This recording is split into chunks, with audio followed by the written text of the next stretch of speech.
Hey, how's it going? Today is 3rd of October, Thursday, and we're gonna be taking a look at the market, what kind of opportunities we can find. In today's video, we're gonna be taking a look at potentially, perhaps, building entire new cities in UK. But it's not necessarily a new thing, it's just that there's more and more people talking about it, so I thought I'll take a look at and we'll try to understand how it would work. It's just that there's exponential population growth happening in UK, way more people, and the housing that will be one of those areas that current government is taking a look at. With increase of housing at 1.5 million, where entire market of need of new homes might be 7 million. So, but it's very hard to build that many houses per house at once, all these kind of things, right? It's not necessarily a new concept. I was trying to take a look at the historical data that would read some of those articles that was published 10 years ago. So that's perhaps where people begin taking a look at things 10 years ago. That's why should Britain build new towns then it already has great cities, right? Well, we won't be taking a look at what was happening 10 years ago. Perhaps we can take a look at some of the more of the new articles and what's happening when it comes to building entire new towns. And it might be easy to plan those kind of things and all those kind of things, right? That's maybe, but it might be a challenge within itself. But either way, so there are some articles so I thought we can take a look at what and what we can find. I haven't read it, so perhaps it would be a great article. So say right, new towns for New Britain, where Britain's next new town should be. Most likely, this particular article is going to be taking a look at or debating these kind of points, but it's a very long article. We not necessarily would have enough time to read the entire article. Perhaps let's try to stay with 10 minutes or so, right?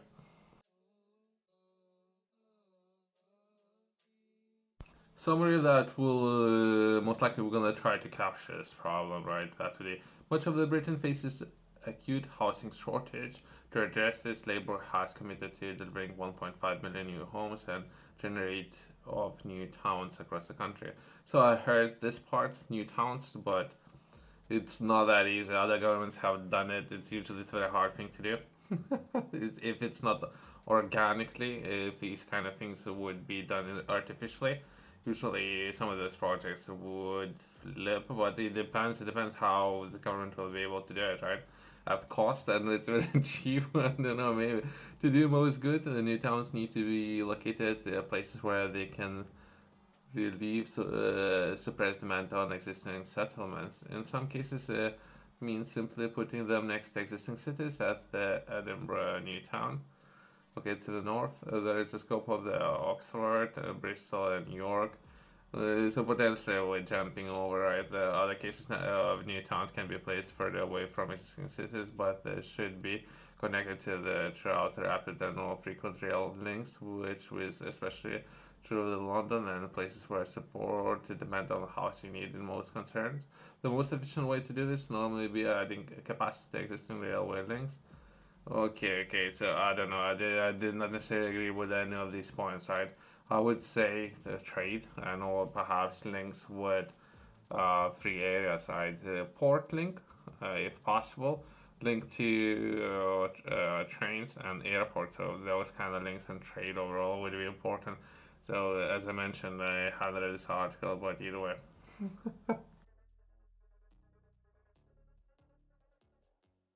Either way, briefly, we can take a look at some of the pictures, right? That would focus on a hybrid build could be passed this year, fixing broad or bottleneck for EVR could be done with 4 years. The Thamesford area has surplus road capacity, so work on the new town could be parallel tracked in the meantime. The first new resident could be riding the first new trains by the end of the parliament.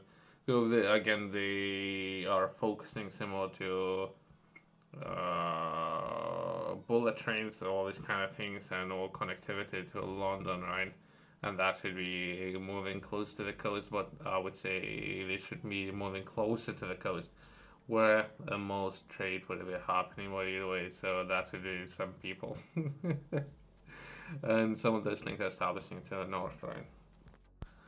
That would be the challenge. I don't know. I don't know. That would be current data. I will not necessarily agree with this particular data either way. It might be accurate, but I don't think that's a metric that people should focus on, and or homelessness or housing shortage metric. I don't believe that should be important. I believe trade and opportunities should be important, so people will have what to do. Well, again, this whoever's carrying out this presentation, or perhaps using some of their data, they are focusing on shortage of housing. But yeah, I don't think shortage of housing is a problem.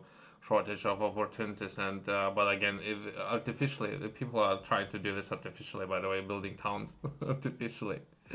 So perhaps shortage of opportunity in the long term would be more important compared to a shortage of housing in the long term.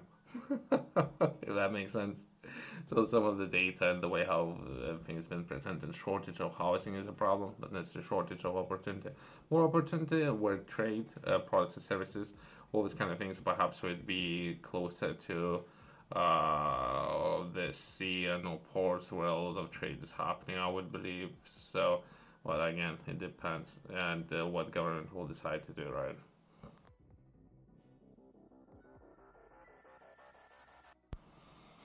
That would be just other examples, right? That would be opportunity the East Coast line or train line, perhaps while focusing on connectivity and trains, right? So perhaps it would, but again, that's some of the metrics that people who are presenting this at the north, completely to the north, actually from Edinburgh all the way, all the port cities, right? So I completely agree with at the top and the structure at the top, where the main focus would be at the port cities, but once it starts going inland, that will be potentially Leeds, York, all these kind of areas.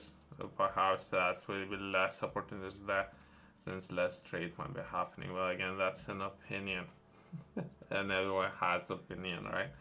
Perhaps if there would be additional data to support this kind of decision making, that would be very, very important, right? We can briefly take a look at the plan of action.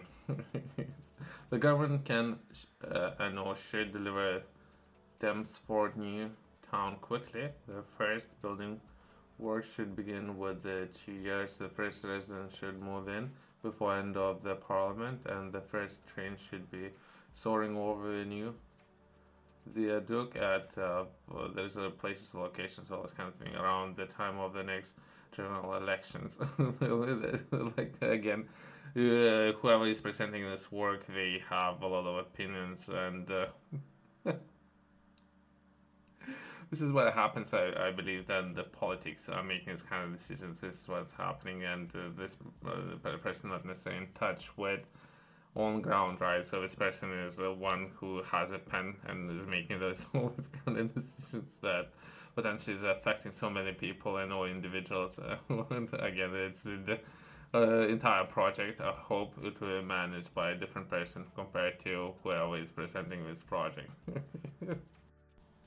What the government is doing, perhaps they can support this with evidence, all this kind of things, right? And building new towns and or more housing projects, right? This particular presentation, I thought we can touch on, but again, it might be a very difficult thing to do, and there's more to it, right? But either way, it might be controversial, and we're offering a lot of critique, but government needs to do something, right?